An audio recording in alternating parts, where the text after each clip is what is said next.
Assalamualaikum warahmatullahi wabarakatuh. Kami dari Sekolah SMA Negeri 1 Sigli dari kelas E6 ingin mempresentasikan hasil kerja kami yang bertema Tarik Pukat. Assalamualaikum warahmatullahi wabarakatuh. Kalau kami cari makan susah, apalagi kami ke laut nelayan.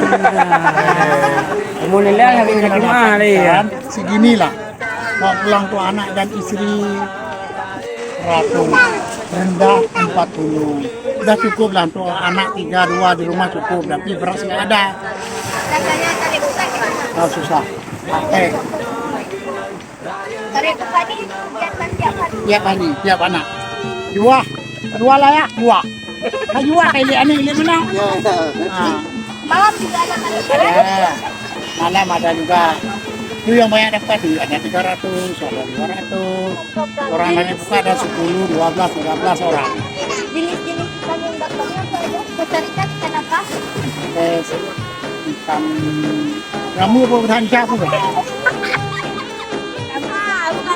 Ramu bertahan siapa berapa? Sampai dengan tu. Bungkul lom, ikan gembung, ikan kadra ni darab, ikan kadra pun darab. Ya kan? Mila, tarik Mila.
Beli dia cuma ada waktu ni.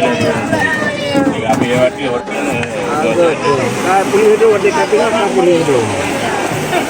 Apa kurang dari lo? Mana?